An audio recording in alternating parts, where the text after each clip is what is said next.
Je voulais montrer comment faire le rigging d'objets articulés.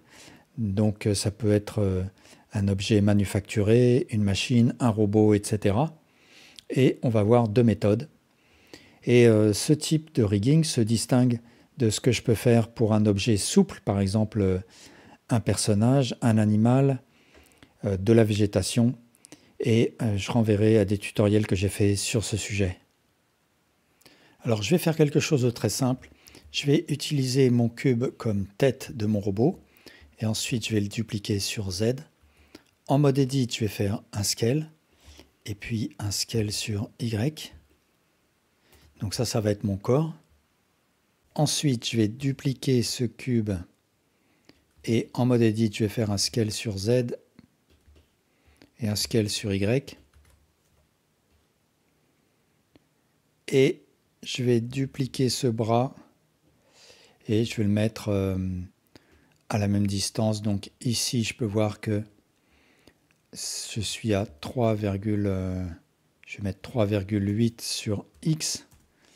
Et bien ici, je vais mettre moins 3,8 sur X. Ensuite, je vais créer l'armature. Donc Shift A, armature. Je vais dans le panneau objet et sous Viewport Display, je vais activer l'option In Front de manière à voir mon armature par transparence. Je vais agrandir ce bone là. Je vais le dupliquer, donc Shift D et mettre celui-là pour la tête. Ensuite, je vais dupliquer celui-là, faire une rotation de 90 degrés. Je vais le placer ici, là où va être l'axe de rotation de mon bras, et l'étendre. Alors ce bone-là, je vais lui donner un nom, je vais l'appeler corps. Ce bone-là, je vais l'appeler tête. Ce bone-là, je vais l'appeler bras underscore L comme left. Et ensuite, il suffit pour symétriser parfaitement ce bone d'aller dans armature et symmetrize. Et du coup, automatiquement, il va appeler mon bras underscore R comme right. À partir du moment où j'ai correctement nommé un bone d'un côté avec underscore L ou point L, eh bien, il va correctement, enfin, il va le symétriser et ensuite il va correctement le nommer sur le côté opposé. Alors pour terminer, je vais sélectionner ces trois bones toujours en mode Edit. Je fais un Shift, je sélectionne celui-là et je fais un CTRL P, Make Parent Keep Offset. Et de cette manière-là, ce bone est le bone parent. Si avec CTRL Tab, je passe en mode pause, je peux voir que les autres suivent si je bouge celui-là. Donc je vais vraiment me limiter à cette organisation très simple pour la démonstration. Alors à partir de là, j'ai deux manières de parenter mon robot à l'armature. Et les deux manières vont dépendre d'un tas de choses, donc ce serait un peu long de les résumer. A priori, moi, je pense que le mieux, c'est de choisir la seconde que j'expliquerai, mais on peut avoir besoin d'utiliser la première. La première méthode va consister à garder les différentes pièces de mon robot comme objets séparés. Par exemple, le bras, là. Faire un Shift, sélectionner l'armature. Avec CTRL Tab, je passe en mode pause. Je sélectionne le bone auquel est censé être parenté la partie sélectionnée. Et je fais un CTRL P, Set Parent to Bone. Et en fait, cette manière de parenter est vraiment c'est un parentage classique. C'est-à-dire que si je sélectionne mon bras, là, je vais dans l'onglet Objet. Sous Relation, je peux voir que j'ai une relation normale d'objet à objet, de parentage d'objet à objet. Le parent étant le bone à l'intérieur de l'armature. Si je vais dans le panneau des modifieurs, je peux voir que aucun modifieur n'a été attribué à mon objet. Et ainsi de suite, je fais pareil pour les autres parties.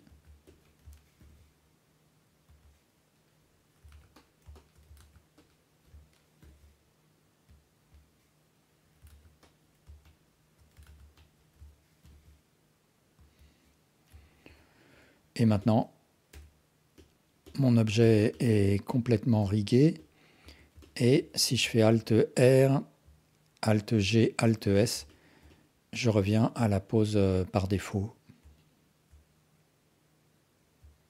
Alors maintenant, je vais déparenter tous mes objets et je vais montrer la deuxième solution. Je vais faire Alt P, Clear Parent.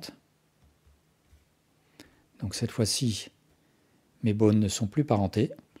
Et je vais présenter la seconde solution.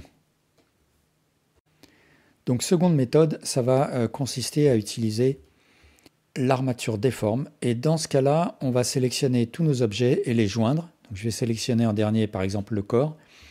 Et il faut prendre garde à ce que les modifieurs des premiers objets seront perdus. Seuls subsisteront les modifieurs du dernier objet sélectionné. Donc on peut avoir besoin d'appliquer les modifieurs des objets sélectionnés avant de le joindre à l'objet actif. Ensuite, je presse CTRL J pour joindre en un seul objet tous mes objets. Donc là, mes parties séparées sont bien sûr toujours sélectionnables avec la touche L. Et pour parenter, je vais sélectionner mon objet, je fais un Shift, je sélectionne l'armature et je presse CTRL P, Set Parent To, Armature Deform, et là, je vais choisir l'option With Empty Groups. Alors pourquoi ne pas choisir With Automatic Weights? Parce que Automatic Weights, cette option va bien marcher pour des objets organiques, des personnages, animaux, plantes, etc.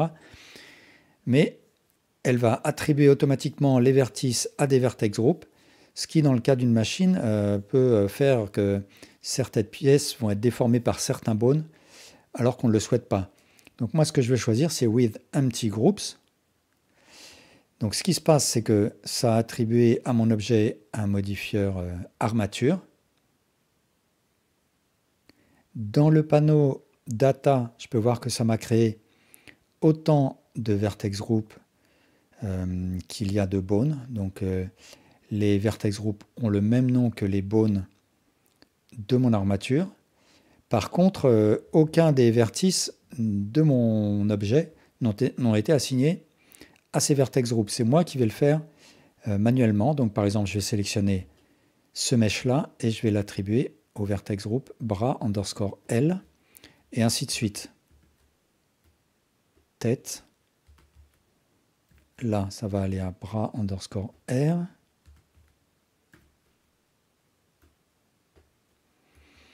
Et voilà, cette fois-ci, si je passe en mode Weight Paint, je peux voir que chaque partie a été assignée au vertex group correct. Et maintenant, grâce au modifieur armature, les bones vont pouvoir agir sur les vertex group qui portent le même nom. Donc je peux le vérifier.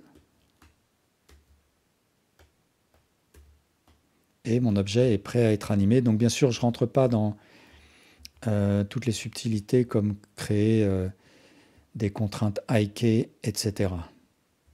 Voilà, merci beaucoup pour votre attention.